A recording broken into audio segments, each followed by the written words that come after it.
안녕하세요. 토요미스테리 디바제시카입니다. 영화 Catch Me If You Can을 보시면 남자 주인공이 각기 다른 사람으로 신분을 위장해서 불법으로 돈을 가로채는 내용입니다. 이 주인공은 여권, 주민등록증, 운전면허증 할 거 없이 모든 걸 위조할 수 있어요. 그러다 보니 경찰은 그 정확한 신분을 알지 못해 추적에 어려움을 겪는 스토리입니다. 그런데 만약 그런 영화가 현실이 된다면, 심지어 경찰이 파악해야 할 사람이 범인이 아니라 피해자라면 이 사건이 어떻게 흘러갈까요? 1991년 7월 10일 미국 아칸소주 엘도라도에 위치한 화이트홀 모텔에서 살인사건이 벌어집니다. 방 안에서는 총에 맞아 사망한 여성의 시신이 발견되죠. 그날 총소리를 들은 사람은 한두 명이 아니었습니다. 심지어 사건 현장에서 뛰쳐나오는 남성 한 명도 명확히 목격되었죠. 다행스럽게도 그는 머지않아 체포됩니다. 우선 사망한 여성의 이름은 셰릴 앤 위크, 그리고 체포된 남자는 피해자의 헤어진 남자친구였던 제임스 맥알핀이었습니다. 셰릴은 제임스와 교제를 했을 당시 빈번하게 데이트 폭력에 시달렸는데 한 달 전인 6월 참다 못한 셰릴이 이별을 통보하게 되죠. 이후 그녀는 자신의 친구 앤드리아와 함께 살고 있었는데 이 이별을 받아들이지 못한 제임스가 계속 그녀의 주변을 맴돌면서 협박과 전화를 했고 셰릴은 그렇게 한동안 스토킹에 시달렸습니다. 그러던 사건 당일인 7월 10일 제임스가 너한테 줄 돈이 있다면서 이렇게 거부하기 힘든 유혹으로 자신이 머물고 있던 모텔에 셰릴을 불러냈죠. 그날 밤 제임스 모텔방에 방문한 한 사람이 더 있습니다. 그도 역시 투숙객이었는데 제임스에게 그 전에 빌려줬던 물건을 돌려받으려고 마침 그때 들렸던 겁니다. 남자가 초인종을 눌렀고 문이 열리면서 그를 맞이한 건 셰릴이었죠. 그녀의 안색은 그닥 좋지 않았습니다. 물건 좀 돌려받으려고 왔다라고 하니까 저 말고 제임스랑 얘기하세요 하면서 그 길로 황급히 모텔방을 빠져나가려고 했죠. 셰릴이 주차장까지 나갔지만 금세 제임스에게 덜미를 잡히고 말았습니다. 그는 고함을 지르면서 셰릴의 옷을 잡아당기더니 다시 방으로 질질 끌고 들어갔죠. 이 투숙객 남성은 두 사람이 크게 싸우는 상황을 파악했고 일단 본인의 방으로 돌아갑니다. 벽 너머로 들리는 두 사람의 말다툼이 점점 더 심각해지는 듯했어요. 그리고 잠시 후 펑 하는 총소리가 들렸고 이 소리에 모텔에 있던 모든 투숙객들이 하나둘 방문 밖으로 나왔습니다. 그리고 머지않아 제임스도 밖으로 나오더니 황급히 도망치는 모습이 이때 목격되죠. 차에 올라타서 빠르게 운전했지만 결국 경찰의 추적을 피할 수는 없었습니다. 그런데 검거된 제임스가 이해할 수 없는 이야기를 합니다. 내가 셰릴을 폭행한 건 맞지만 총을 쏜 건 아니라는 거예요. 셰릴이 자신에게 복수를 하기 위해서, 즉 자신을 살인 용의자로 몰기 위해서 자살을 했다는 주장인데요. 듣는 저희도 그렇고 경찰도 이 말을 쉽사리 믿을 수 없었겠죠. 한편 사건 현장에 있던 경찰들은 셰릴의 시신과 그녀의 소지품을 수습하고 있었습니다. 신분증을 비롯해서 여러 카드가 발견됐죠. 우선 유족에게 연락을 하는 게 급선무였기 때문에 셰릴의 신원을 줘야 하던 경찰이 당황합니다. 소지품에 이름이 각기 다른 총 3개의 신분증이 있었던 겁니다. 살펴보면 하나는 셰릴 앤 위크, 다른 건 샤논 윌리, 또 다른 건 켈리 리카. 신분증이 이렇게 여러 개 있는 건 충분히 있을 수는 있죠. 지인 걸 가지고 있었을 수 있으니까요. 경찰은 일단 첫 번째 신분증, 그 셰릴의 가족에게 연락을 취했습니다. 전화를 받은 한 여성, 당신의 가족 중 셰릴이 죽었다고 하니까 그녀가 말하길 무슨 소리예요? 제가 셰릴이에요. 경찰은 뭔가 착오인가 싶어서 재차 확인했지만 오류는 없었습니다.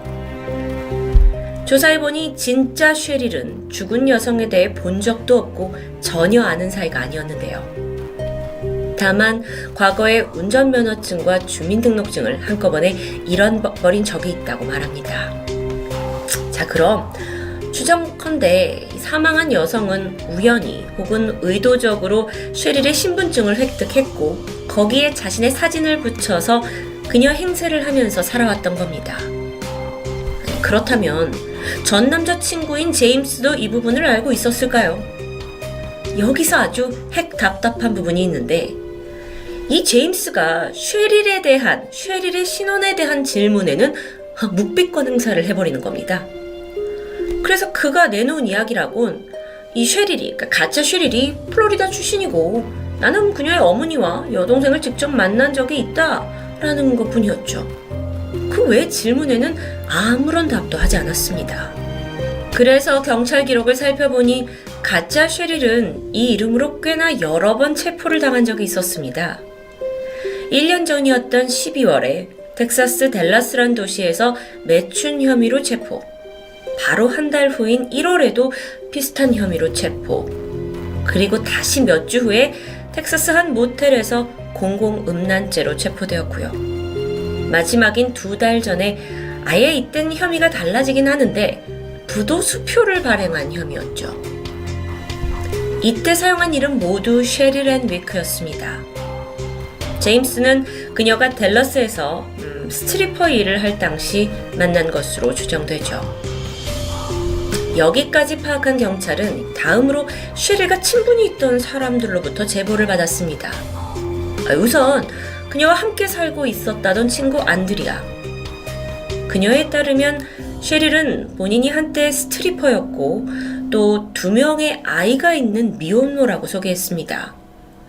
아이들은 현재 친아빠가 키워주고 있는데 그 남자가 또 마피아 조직원이라서 내가 생활비를 다 벌어서 아이들에게 보내줘야 한다라는 사정을 말한 적이 있죠. 근데 또 다른 지인들의 이야기는 달랐습니다.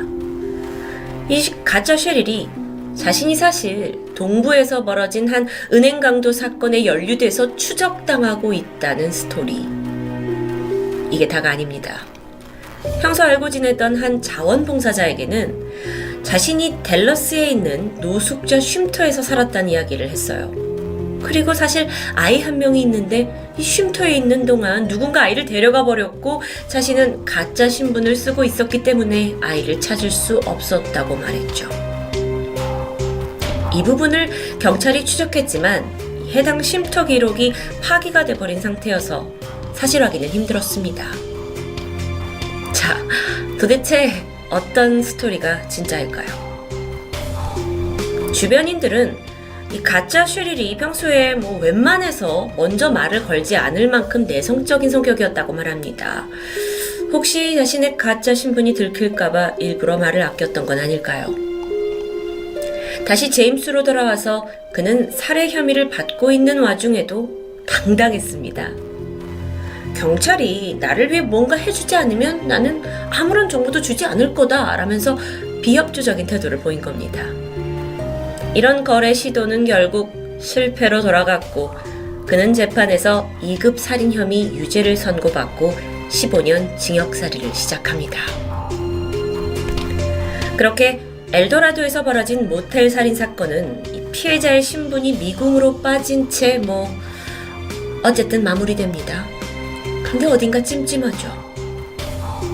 시간이 지나 2016년 사건이 발생하고도 무려 25년이 흐른 시점이었죠.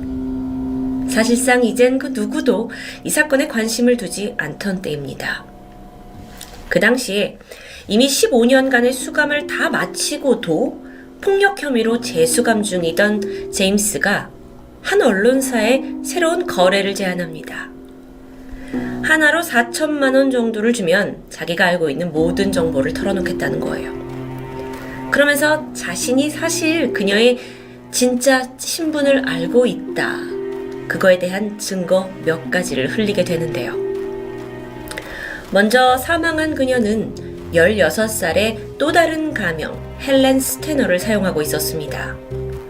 그녀에게는 남자친구로 불린 사람이 있었는데 사실 포주였죠. 그리고 그녀에게 매춘을 강요했다고 합니다.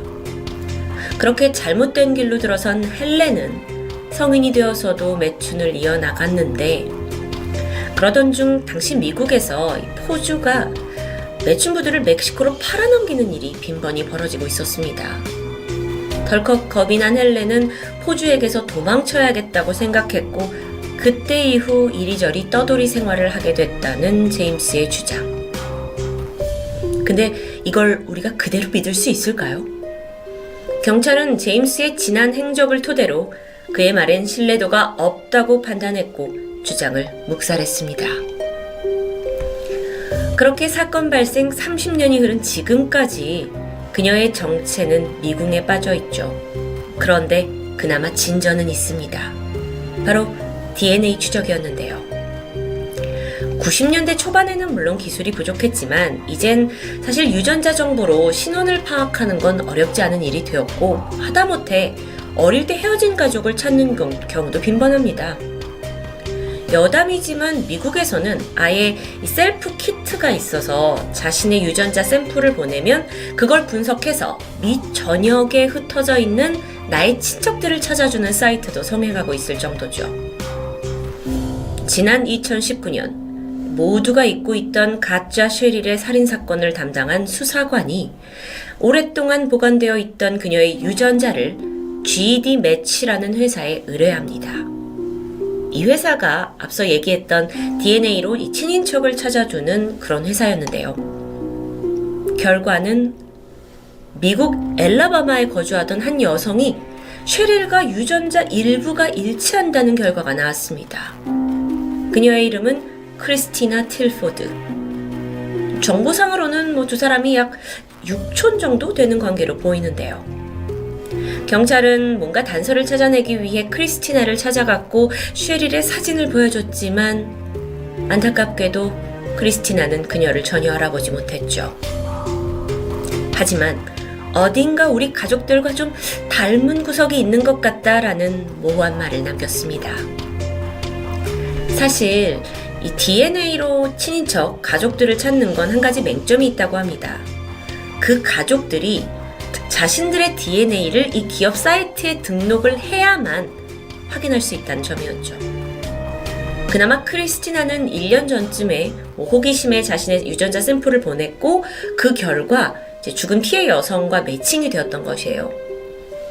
결론적으로 이게 사실 엄청난 정보라고 할 수는 없었지만 그래도 수사관들은 워낙 30년간 풀지 못했던 숙제였기 때문에 감격했다고 표현했습니다. 현재 미국에서 이 사건은 엘도라도 제인도 사건이라고 칭해집니다. 엘도라도는 이 사건이 벌어진 지역 이름이고, 제인도라는 건 우리나라에서 홍길동처럼 무명의 사람에게 붙이는 이름이겠죠. 같은 의미로 남성의 경우에는 존도라고 불립니다. 부검 결과 그녀의 나이는 적게는 20살에서 많게는 30살로 추정이 되는데, 제임스에 따르면 그녀는 매춘부로 살아왔던 자신의 과거를 너무나 부끄러워했다고 합니다. 그 이유 때문에 계속해서 다른 신분을 자신에게 투영하면서 살아왔는데, 어쩌면 그 여정이 죽어서도 계속되고 있는 게 아닌가 하는 생각이 듭니다. 지금까지도 죽은 그녀의 정체를 아는 사람은 단 한 명도 없으니까요. 토요미스테리 디바제시카입니다.